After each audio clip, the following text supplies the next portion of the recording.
That's right, I've entered my hater phase. Let's review these Superman movies.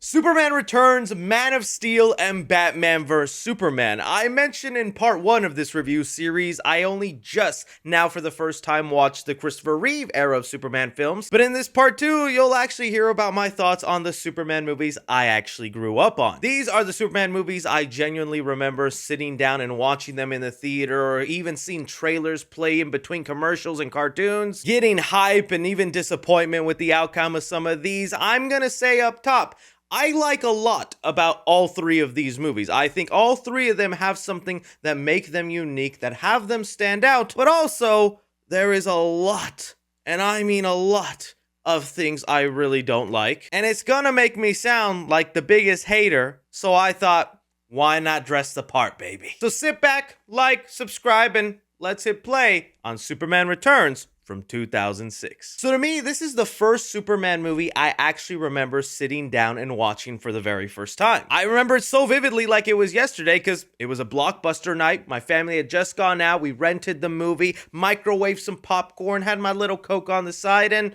I was ahead of my time at 11 years old because the TikTok brain rot hit me early, because I also remember feeling extremely bored through the course of this movie. I feel differently rewatching it now as an adult all these years later, but at the time, with it being my first Superman movie and introduction into the character, unfortunately this film didn't do anything to make me a fan of Superman the character, to where I still, after having seen this film, thought he was a boring, uninteresting character. But I think the reason I was so disconnected with the movie is because it's technically a sequel to the Christopher Reeve Superman movies, specifically the first 2 films. From what I understand, this movie completely ignores Superman 3 and 4, which I wouldn't blame you. I'm ignoring those movies too, buddy. And yeah, from the opening credits, you immediately feel how much they're emulating from those early Superman movies, and even today, because the whole point of this review series is to get excited for James Gunn's Superman movie, and that movie is pulling so much from the Christopher Reeve era. And so if you kind of look back at all the Superman movies we've had and how many of them are just trying to emulate that feeling of the original first movie, it's kind of mind-boggling, because you look at Spider-Man, 3 different iterations, all feeling distinctly different from one another. Even the Fantastic Four has had different iterations. Of course, Batman has had tons, but Superman feels like one that is almost stuck in a box, trying to relive that magic that Christopher Reeve brought on screen. But the story they go with this time around is apparently scientists had found fragments of Krypton floating in space, and this prompts Superman to want to go see if his planet is actually destroyed, taking a little ship from his Fortress of Solitude and disappearing from the planet for 5 years. What a crazy decision to make by the filmmakers, because it honestly makes Superman look like a bit of a selfish guy. I totally get him wanting that confirmation on whether his planet is there or not anymore, but it's the way he acts when he comes back and how he feels almost entitled to everything he's missed out on. Like, he easily gets his job back at the Daily Planet because a person just happened to die, so he can fill in that space. Hey, look who's back. Hey, Chief, thank you for giving me my job back. Don't thank me. Thank Norm Palmer for dying. He's pretty pissed off that Lois Lane moved on and had a child with Cyclops, to the point he cracks a family photo, which I guess brings me to my first point in this haterade rant for Superman Returns, Brandon Routh. I actually think he's perfectly fit for the role, not just because he looks like Christopher Reeve, but he's a competent actor, really nails down the quirky, dorky side of Clark Kent I love to see. Oh, hey, sorry guys, I'm still looking for a place to live, if you know of anything. I see you've already met the Munchkin. Even looks good as Superman, even if I'm not a huge fan of the suit they pulled out for this movie. Really wish they would have brightened up the reds and not have gone with this maroon tone, but I still think the suit looks nice. Unfortunately though, this Superman gives me the creeps. I don't know if Brandon Routh's eyes are naturally that blue or if they gave him contact lens, but they come off feeling a little uncanny to me. I really don't love the scene where after Superman finds out about this relationship that Lois Lane has, he tries to seduce her and home wreck that relationship by doing his classic Superman fly around the city move. Worked once, buddy. Don't know if it'll work again. Don't even get me started on the creepy moment of Superman going to her house using his X-ray vision just to spy on her new lover and the child. These do not feel like Superman actions. And I hate kind of the excuses sometimes people will make for these kind of sequences. They go, oh, you know you'd do that too if you were Superman. I do not have the morals of Superman. These feel like the activities of Homelander. You know, examining that part of Superman, maybe that's a lot of the reason why the character comes off boring to a lot of people, or a lot of people don't get that interested in him, because we do put him in this cookie cutter box where he has to be perfect, always making the right decisions, having a good moral code, standing above others. And oddly enough, I think that's why you do see some people nowadays say that they relate more to Homelander than they do Superman, because he's misunderstood, he's flawed, but he's how you would act if you had those. You need to lock up if you think you be Homelander with them powers. Jumping onto the villain side of things, Kevin Spacey plays himself as Lex Luthor. But joking aside and separating the art from the artist, I've always found Kevin Spacey to be a very talented actor, so I do like his portrayal as Lex Luthor, and I feel like it's that good mix of campiness with adding in those tones of evil and maniacal. Lex, your friends give me the creeps. Prison is a creepy place, Kitty. One needs to make creepy friends in order to survive. Lex Luthor. Lois Lane? No, the other thing. Come on, I know it's just dangling out the tip of your tongue. Superman will never. They still feel the need to give him a dumb sidekick that only makes him look smarter in comparison, played by Parker Posey, but honestly, I think this is the best version of that type of character. I actually find her to be great comedic relief throughout the movie, and I love the scene where they plan to distract Superman with a car that has no brakes. Also, they can go steal kryptonite from a museum. She didn't know Lex Luthor was actually going to cut off her brakes, and is pretty pissed off when she confronts Lex and goes, "What the heck? I could have actually died." But sadly, even with a good portrayal of Lex Luthor here, I'm not a big fan of his plot. He decides, after 5 years of being in prison and thinking about how to get revenge on Superman, which, by the way, he's able to get out of prison because Superman didn't show up to court as a witness because he was busy flying in Space One. Think it's pretty funny Superman has to show up in court to get him to go away, but it's only stuff that backs up my negative with selfish Superman, because it's another cause and effect of him leaving Metropolis behind. But back to his evil plan after he returns to the Fortress of Solitude, where we get footage of Marlon Brando as Jor-El again. He decides to use those Krypton crystals to make land that he'll be able to own and resell for millions of dollars, all at the expense with basically burying the United States in the ocean. Is it an evil madman plot? Sure, but it just feels so random and odd. The fact also that you're literally wiping out half the US and then you expect the remaining half are gonna want to buy into your weird, crooked, unshaped Fortress of Solitude land. Who would want a house there? Be honest with me. Because I'm telling you now, I'm not walking barefoot on that land. I'm gonna get hurt. This to me is just another missed opportunity of having a different kind of Superman villain. I don't mind Lex Luthor kind of always being a looming presence in these films. I think that is something needed. The way Loki can always be a looming presence in Thor movies or Magneto in X-Men movies. But I think this is a missed opportunity to show off other iconic Superman villains in the lineup and bringing something slightly new to the screen. But okay, I've talked about some of my negatives and things that really bug me about this movie. Let me actually talk about some of the things I appreciate now rewatching it all these years later as an adult. For one, I actually really like the look of the movie. Although Metropolis itself doesn't look all that glamorous or different from a modern city, I do like the architecture or interior of a lot of these buildings. Like the interior of the Daily Planet, I think looks gorgeous. It also must have been so mind-blowing for the fans of those early Superman films to now see a modern day Superman movie with modern effects, because yeah, I think a lot of these sequences with Superman saving the day still look fantastic and hold up. Like that plane sequence, I still found pretty suspenseful, just seeing Superman do everything he can to hold it together while Lois is just bouncing inside it like some sort of tennis ball. When he does save Miss Kitty from the runaway car and they recreate the pose from the cover of the first Superman comic. When Superman goes underground to save those workers from the fiery explosion of the sewer. Oh, that's awesome, but we gotta talk about the most iconic scene, and emphasis on Superman taking a gun point blank to the face and the eyeball. I remember this shot being in every single trailer leading up to the release of this movie, okay? In between watching SpongeBob, Cartoon Network, whatever you have it, there would be a Superman Returns trailer, and by the end of that 30-second TV spot, you can guarantee Superman was taking a bullet to the eye.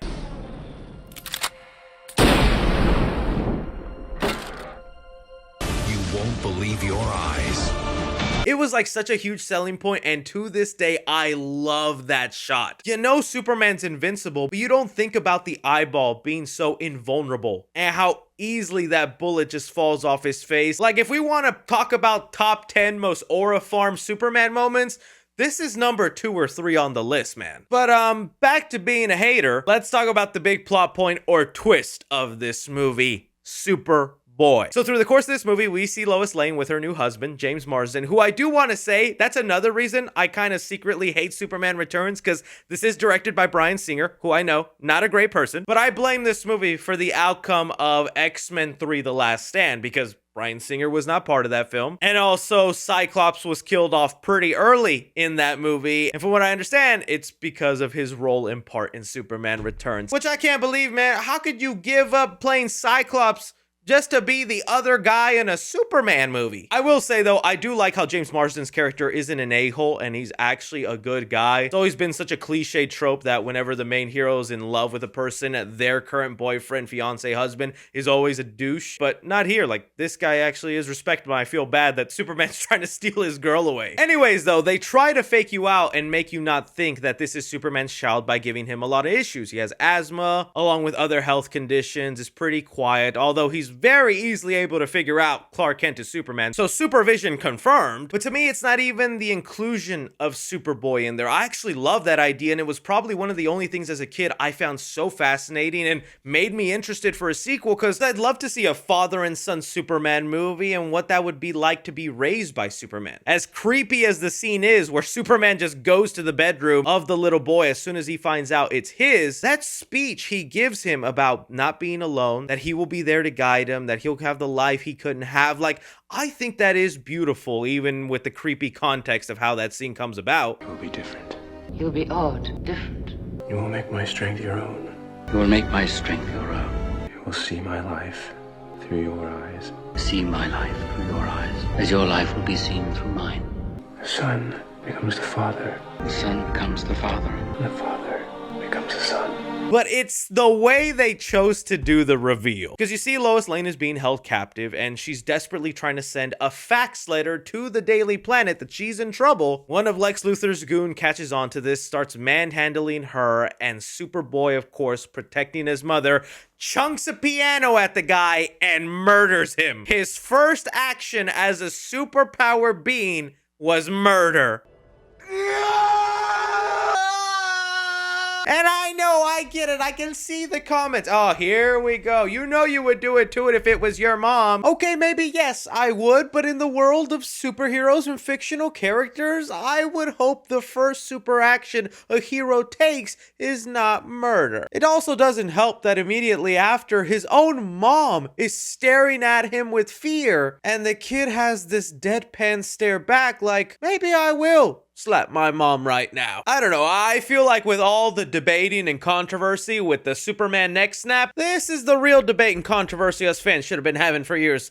Should that have boy killed the man with the piano? Putting pause on Superboy though for a second, Superman ends up getting beaten up by Lex Luthor and his goons. And it was pretty funny seeing Kumar from Harold and Kumar just beat up Superman when guy had no lines all throughout the movie. But he'll sure punch and kick Superman. While it's really cool to get a lot of these Superman set pieces where he's saving the day, you still want to give Superman some sort of villain he can physically fight. Because if not, your big final battle climax is getting pushed around by a couple of random goons with no lines. Yeah, I said goons. All in all, Lex Luthor's plans get foiled. Superman somehow is able to carry a rock of kryptonite up into space. It also looks like he's totally fine with letting James Marsden be with his woman and raise his child, and he flies off into the sunset winking.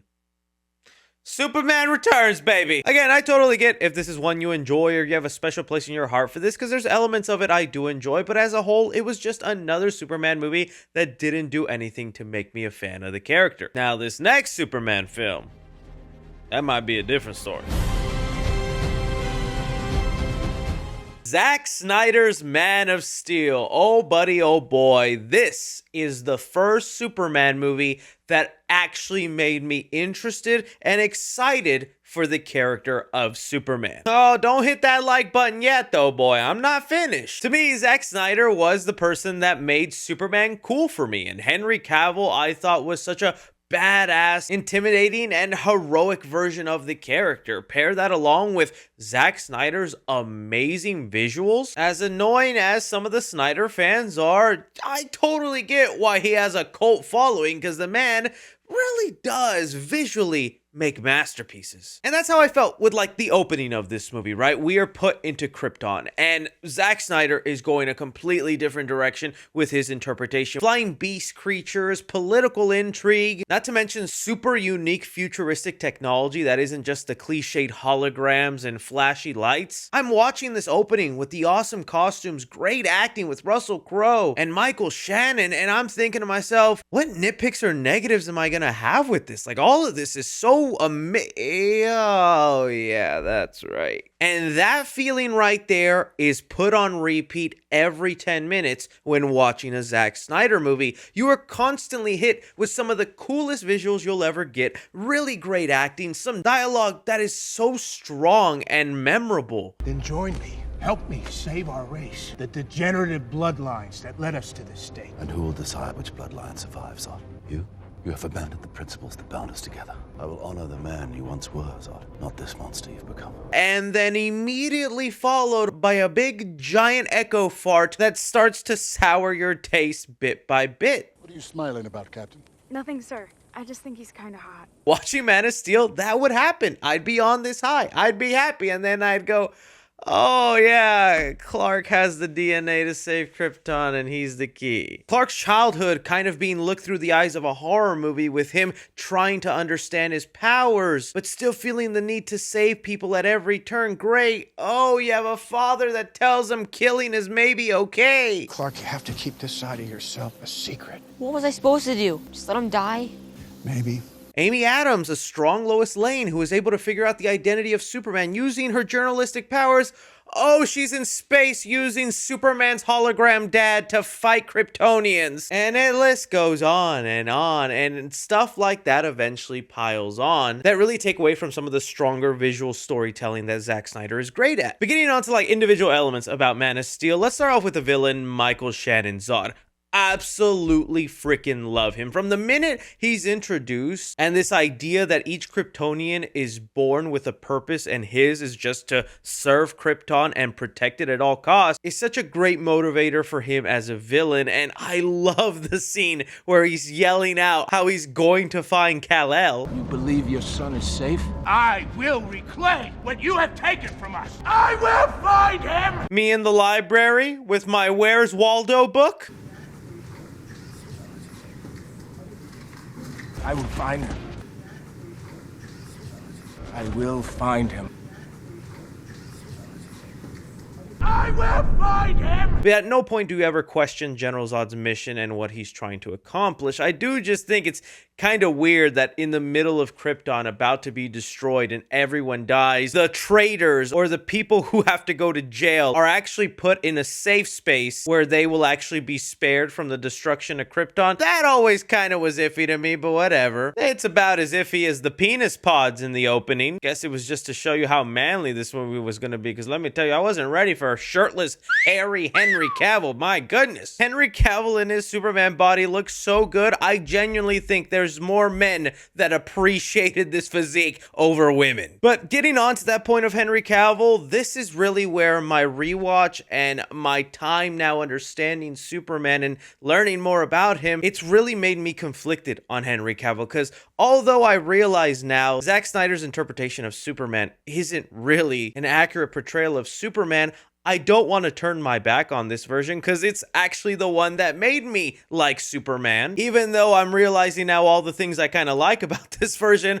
are not actually attributes of Superman. In rewatching this movie after having sat through the wonderful performance of Christopher Reeve as Superman, reading a few graphic novels that go to inspire James Gunn's Superman, and even going back and remembering what Superman was like in the Justice League animated series I grew up watching, you really start to realize how much of a depressed or sad Superman this is. It's not to say he never smiles or he never attempts to have that kind of witty good boy charm. Like, I love the banter he has with Lois when he gets arrested or with a general of the military. Like, that feels Christopher Reeve-esque. And Superman, I can see your ID tag in your breast pocket, along with a half-eaten roll of wintergreen lifesavers. You're scared of me because you can't control me. You don't, and you never will. But that doesn't mean I'm your enemy. But for 80 to 90% of the movie, he has this sad, worried look on his face, constantly looks miserable. And also, I just can't help to notice how little dialogue the main character of Superman actually gets in these movies. I really do wonder if this is a response to what Warner Bros. At the time thought was the best way to go with all their DC characters. Wrap up with Christopher Nolan, and they made so much money on a darker, more grounded interpretation. Throwing those ideals into Superman, I don't think was the best of decisions. Just like I kind of do hate the entire God imagery that Zack Snyder is obsessed with Superman. You'll be a god to them. It was an act of God, Jonathan. The gods hurl thunderbolts. God versus man. And now God bends to my will. You were never a god. All throughout the movie, you'll see him hit the T-poses like God, or you'll see him flat out in a church where right behind him, Jesus is there. And I get why he would want to do that since there are some parallels with the Jesus story to Superman's story, but when it comes to the human part of Superman and the part where he wants to reach out and be a part of humanity, putting him on this pedestal of a god disconnects him so far where he just can't be a relatable character. Because with this analogy, we're looking at him as something that is above us and we as people are beneath him, when I really do think the true Superman train of thought is we are on the same plane whether I can move buildings and you can't. Now, looking at some of the other widely debated topics of Man of Steel, let's go on with his father, Pa Kent, played by Kevin Costner. Obviously, I think a good actor, and although I say I don't love the fact that he's willing to tell Clark as a kid that maybe he should just let people die, I am appreciative of the nuance of him just not knowing what is the right or wrong thing to do with raising someone as powerful as Clark. And while there's nuggets of wisdom sometimes, I feel like he ends up giving Clark the wrong lessons to learn, and I actually kind of blame this version of Pa Kent for raising what ends up being such a depressing Superman. I am not a fan of the way they decided to kill off Pa Kent in this movie. I know it's his fear that if he is revealed to the world, he'll be taken away, experimented, or something will go horribly wrong, and he's only doing it to protect Clark. I just want to do something useful with my life. So farming, feeding people, that's not useful. Our family's been farming for 5 generations, Clark. Your family, not mine. I don't even know why I'm listening to you. You're not my dad. You're just some guy who found me in a field. But it feels like an empty arc when eventually he is going to reveal himself. And it's never going to be a satisfying entrance into the universe. It's always going to be met with hesitation. It just pales in comparison to the death of Pa Kent in the original Christopher Reeve movie, where literally in one quick line and sentence, they better captured why that haunts and hurts Superman. All those things I can do. All those powers, and I couldn't even save him. This movie was also heavily criticized for the lack of saving Superman does in the moments that Metropolis is getting destroyed. And yeah, I can't help but to notice all those moments where Superman could have clearly avoided huge destruction, insane amount of damage, and it just feels like he's careless to it all. You could make the argument, oh, it's his first day as Superman. These are his first steps. He's going to be growing into the job. But if anything, that's another thing I kind of hate about the Superman character. Why take so much time from leaving Ma and Pa Kent's house to exploring the world, going on these fishing jobs, working at a diner where you destroy people's trucks that happen to be bullying you? Yeah, I do think Clark Kent should have been the bigger person in that situation. Like, why can't we spend that time having him become the Superman he needs to be? Because just with the Christopher Reeve movie, where he spent 12 years in the Fortress of Solitude, and in this movie where he spent who knows how many years doing odd jobs, it just feels like wasted space that could develop Superman further and doesn't just have him as a wandering character. But look, I've been on hater mode long enough in Man of Steel. Let me get back to some of the things I still really love about this movie. The freaking action scenes, man. Every action scene in here, oh my goodness, like a scene straight out of Dragon Ball Z. I love how you can really feel the weight of the punches in these characters, the camera movements in them. Like, I could just watch Zod and Superman punch each other in the sky of the city for hours. And I'm not gonna lie, it almost kind of did feel that way my first time watching it. I never really said this, but I thought to myself, man, that's almost too much action. I love the moment of Superman getting furious that his mom was threatened and he punches General Zod, saying, my parents taught me to hone my senses, Zod. Focus on just what I wanted to see. Without your helmet, You're getting everything, and it hurts, doesn't it? That's just a really great moment for me. When Superman finally foils Zod's plan and he has no hope now of reviving Krypton and Zod just becomes a madman doing as much damage as possible. I also just love that for the character itself. Makes the stakes even higher because now the villain has nothing to lose. And well, I guess that segues us into the most debated part of this movie, the neck snap. Where does Chrissy Boy land on the neck snap debate? Back when I saw it, and I think even now, I kind of like the neck snap.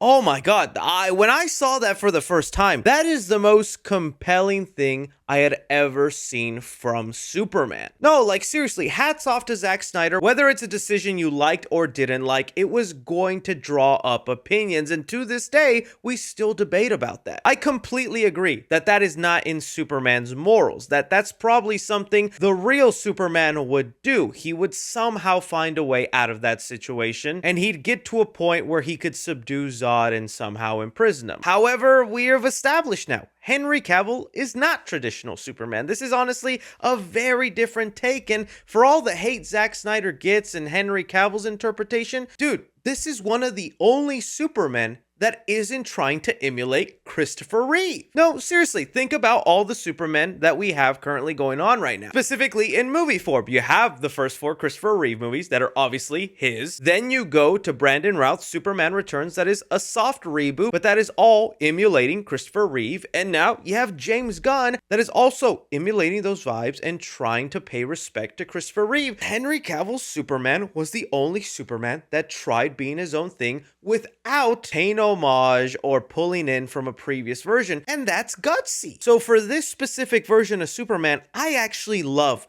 that moral dilemma and that breaking feeling that when he breaks that code that he does not want to do, it shatters him, it hurts him, and you can see the actual pain. And it's really the only time in this entire movie you get an actual performance out of Henry Cavill. And so for those kind of reasons, I dig the neck snap and what it was trying to do. On the end side of that, though, there is never any real consequences to this neck snap, and it feels like this lingering pain and hurt Superman just went through never is addressed or talked about again. I realize it's the end of the movie and we're not going to get that, but there is a following movie that I feel could have perfectly have used this situation, this dilemma for Superman, but it's ignored. It's not talked about. It's not addressed. I'll definitely touch upon that more when I get to talking about Batman vs. Superman here in a second. But that is the thing that kind of ruins a lot of my argument in defense of this scene. Really cool for the ideas and complexities it brings up for this Superman, but in the end, it doesn't end up impacting who this character is or becomes. So yeah, I still really like Man of Steel to this day. I can acknowledge it's not the traditional, or I would say true Superman, but being the first movie that actually got me interested and curious about the character, I don't want to turn my back on it, even if now I understand why so many diehard fans at the time just absolutely despised this interpretation.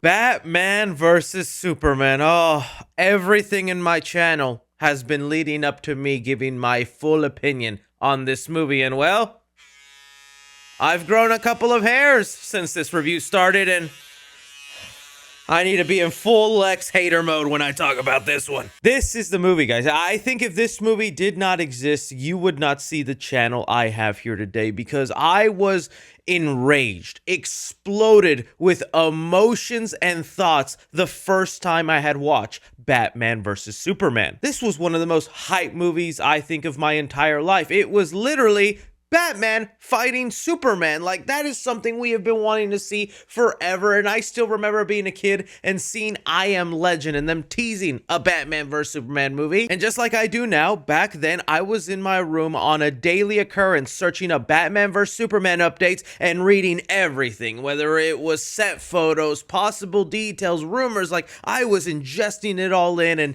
hyped for this thing. And I have to be honest with you, after it ended, I was just like Lex Luthor in those James Gunn Superman trailers, sitting in the theater staring at the screen, angry.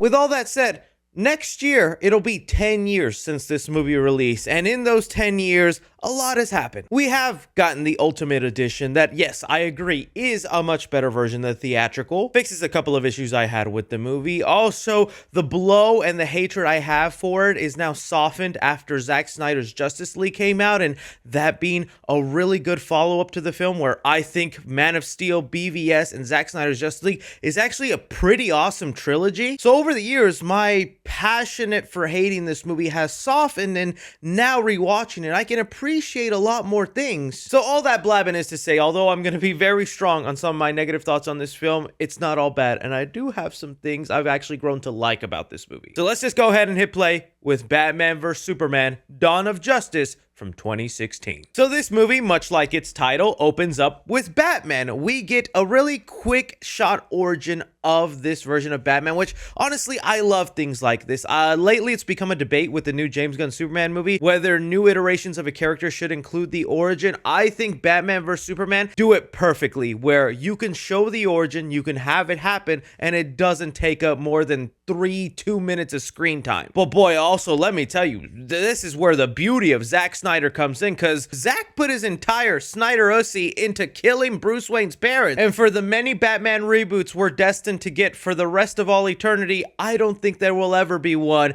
as gorgeous looking as this. Fast forwarding us though into modern day, where we get to see Bruce Wayne's perspective of the battle from Man of Steel, where he was fighting General Zod. And I remember there being a lot of complaints, and even myself, I was iffy on Ben Affleck being cast as Batman for a lot of things that Zack Snyder is about to do wrong with this version of Batman. This determination, this anger, and almost fear you can see coming out of Bruce Wayne. I love it so much. Just Ben Affleck running into that smoke, headed straight to the danger, knowing he'll be fine. That is so Batman coded. It also beautifully sets up the threat that Batman feels with Superman and why from the start he does not like him. Saving a child who points at a building where her parents were, and Bruce being able to connect with that because that's his origin as well, losing parents, and then Bruce just looking up angry at Superman there.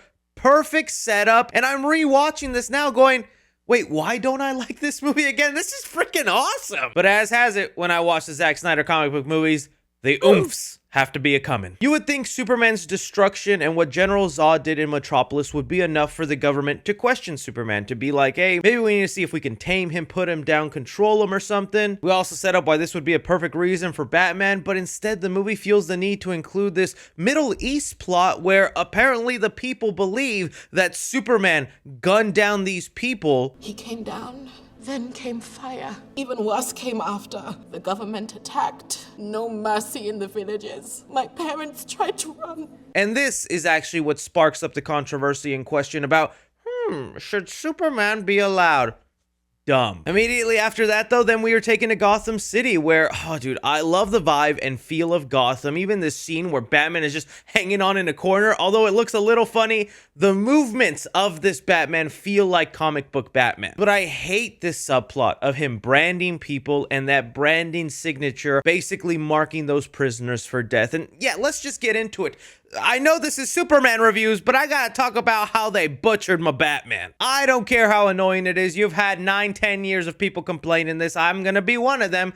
I don't like how much of a murderer Batman is in this movie. Yes, he's badass with a great Batmobile, is brutal, but his absolute carelessness for other human lives, I think really takes away from the point and the overall conflict that Batman and Superman have in this movie. Batman's entire reasoning in this film, it's like such a little detail that has such a major impact on the entirety of this movie because, dude, Ben Affleck gives such a great speech with Alfred, which also I love this version of Alfred. Jeremy Irons does the job so well, but when they're talking to one another and Batman mentions that if we believe there's even a 1% chance he could be a threat. You're gonna go to war.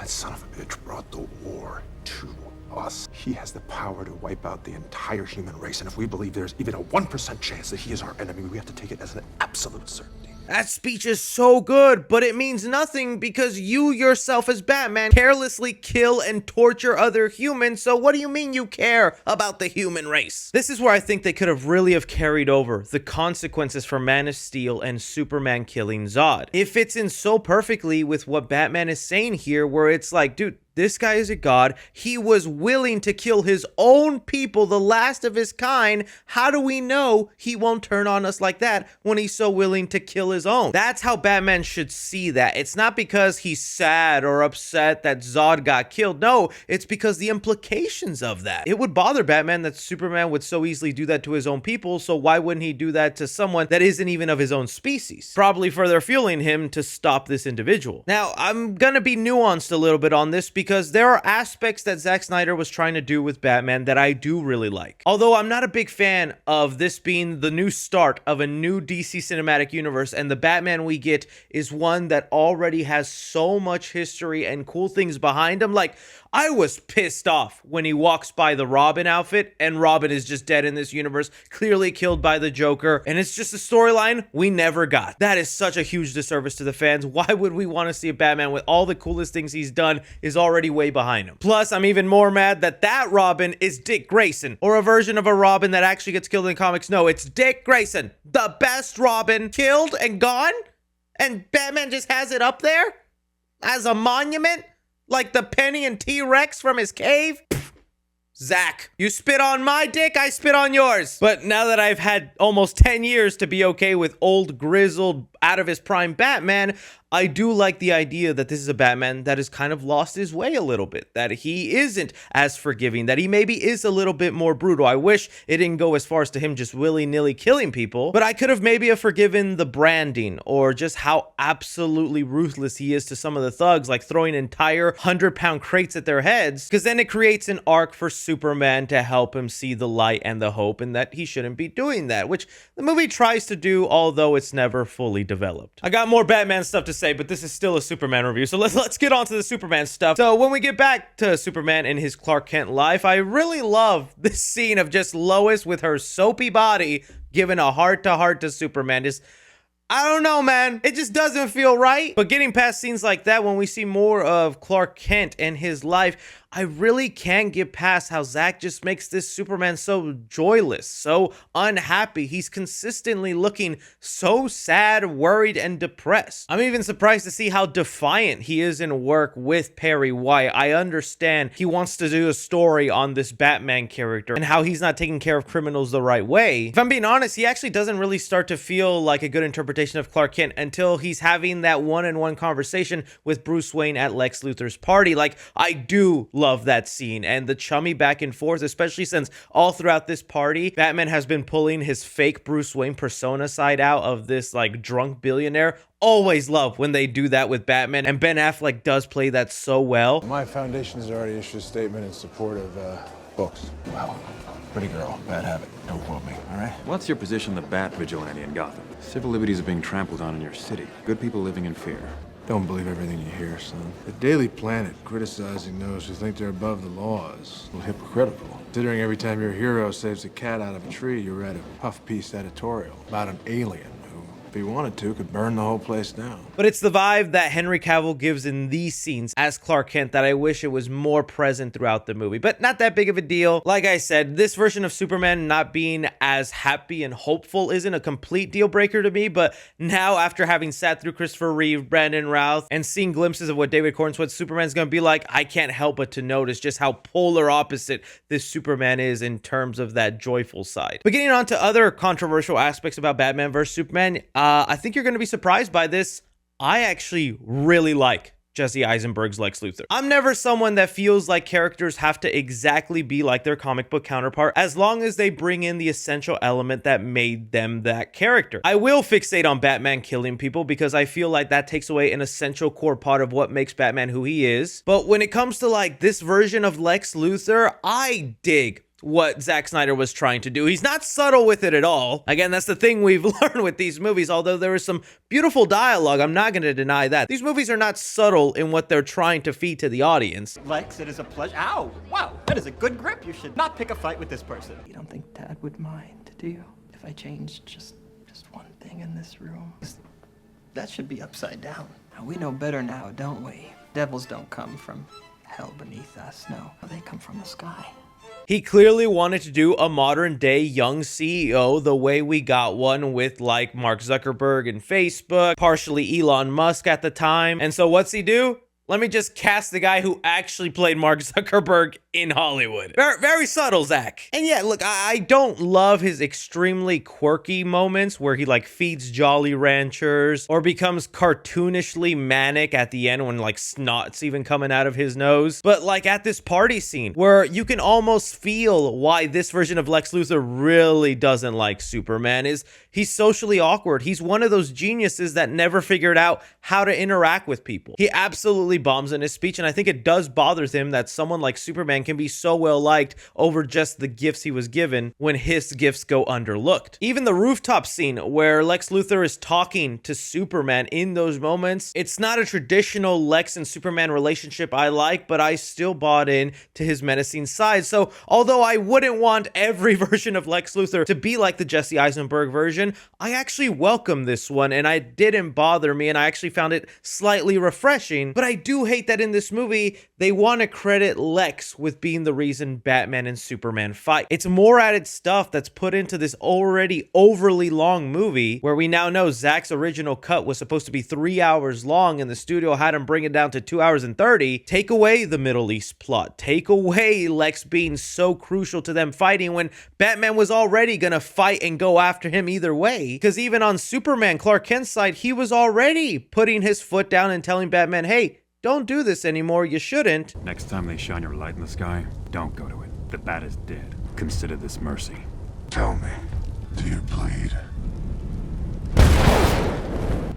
You will. You could have then Lex Luthor entirely removed from this movie, and it doesn't change the fact that Batman and Superman need to fight each other. If anything, removing Lex would really take away a lot of the bigger negatives I have later on in this film. This is one part I will heavily criticize Henry Cavill. Once Lex tells him, I have your mother, and if you don't bring me the head of the bat, then hey, she's gone. This version of Superman tells Lois, I think I might have to kill Batman. Like, he just straight up implies he's willing to kill Batman in that moment, and just doesn't feel like Superman in that moment, man. I know you gotta save your mom, but Superman will find some sort of workaround. But before I get on to the battle between Batman vs. Superman and the ending climax of this movie, let me get into other elements that I felt super overstuffed this film. For one, the title, Batman vs. Superman, Dawn of Justice. Remove the Dawn of Justice part. That overstuffs the crap out of this movie and really tries to rush you in to getting to Justice League and catching up with Marvel, because at this point, they were already a couple Avenger movies in with several other solo films. That's ultimately what killed it, and I don't want to blame Zack Snyder. So a lot of these nitpicks I understand are coming sometimes from the studio, rushing Zack, pushing him, and even getting rid of him. They did not make Zack's job easy. I do understand that. A lot of this blame does go to Warner Brothers at that time and being so reactionary. But along with Batman, you have Wonder Woman in here, which, you know, I know people hate on Gal Gadot. I never hated Gal Gadot as Wonder Woman. I definitely started to see more what people meant in Wonder Woman 84 when that movie came out, but her scenes in Batman vs. Superman,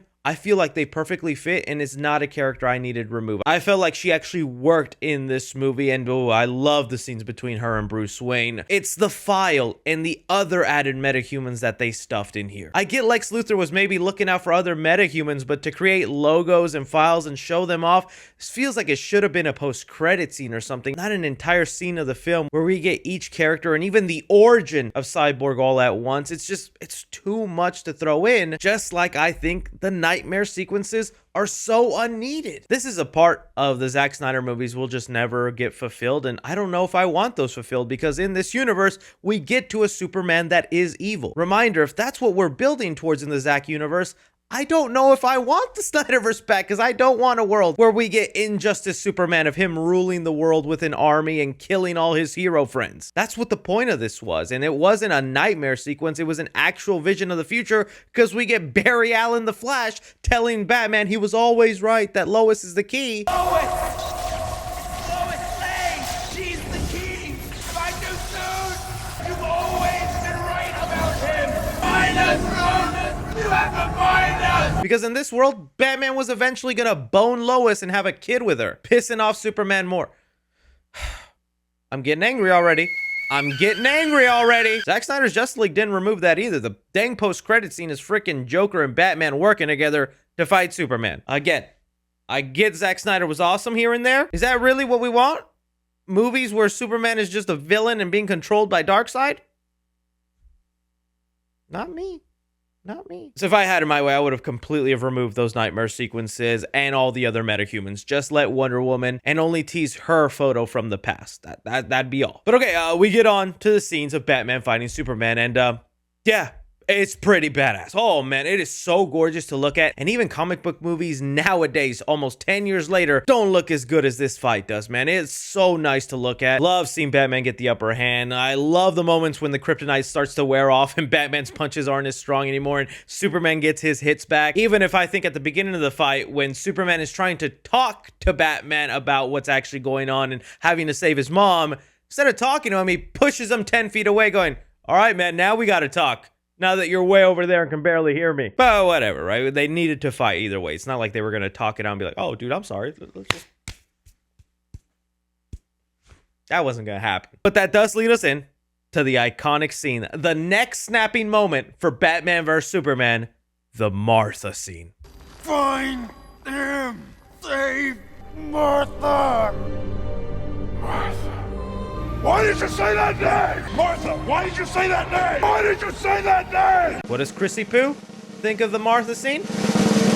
I don't mind it. I honestly don't have a strong opinion either or. I totally get what Zack Snyder was trying to do here, and this is the moment that Batman sees Superman humanized and that he's a person and that he's about to become the thing that made him. Also a great realization for how much Batman has lost his humanity and how far he's gone off the deep end just out of fear for something stronger than him. I just think it's the execution of the Martha scene and having it be that way. And why did you say that name? Martha!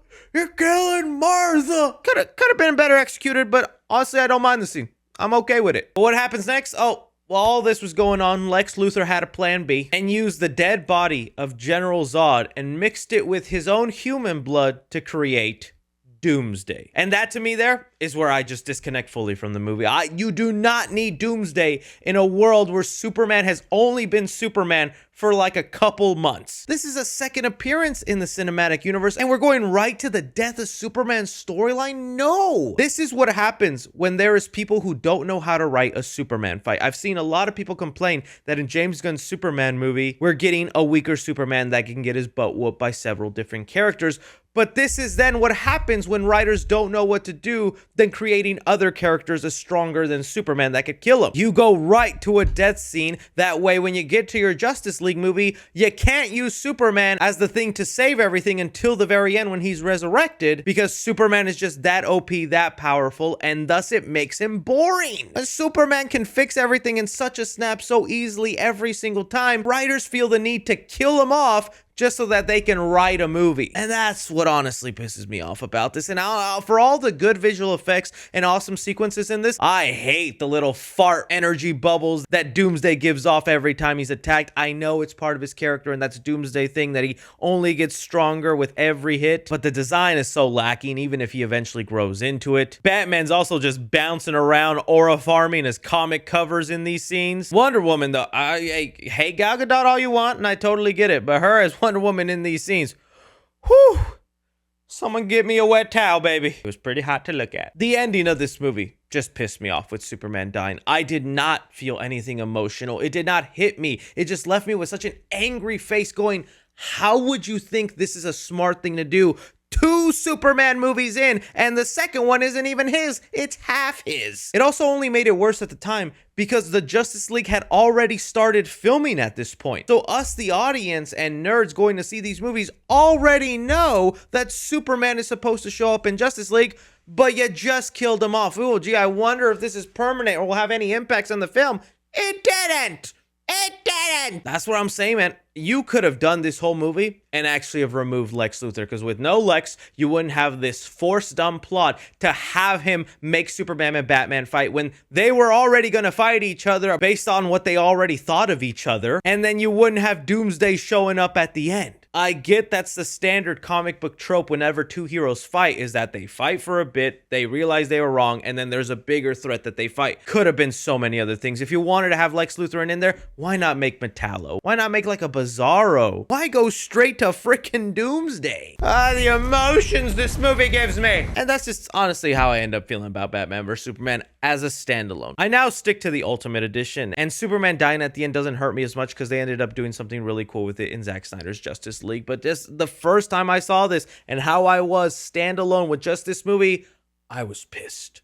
I was angry. I'm happy for those that love it since day one and still champion it to this day, but I think you're naive not to think so many people had a problem with this, and I do blame this movie for having really tainted the DC brand for so long. Batman vs. Superman didn't crack $1 billion, and that's because of the very poor reviews and the anger that fans were towards it. And that's also what led to the Justice League movie that eventually got made. I know it's with Joss Whedon, making less money than all the previous DC movies they had made. Their team-up big movie was the least earning film. How does that not signify you that audiences lost hope because of Batman vs. Superman? You can't tell me, Chris, it would have made money if it was Zack Snyder's original film. I love Zack, and that is the better film. It would not have helped with the box office, and results would have turned out the same, if not worse. More critics were soft on the movie because it wasn't Zack. If this film would have just been nailed down so much better, we would still have a living, breathing DCEU, and maybe so many other cool things could have happened. But we never got a Man of Steel sequel after this. We never got a Batman solo movie with Ben Affleck. They hid everything from this. Most of everything that happens in this movie gets ignored in other DC films, and there's a reason for it, man.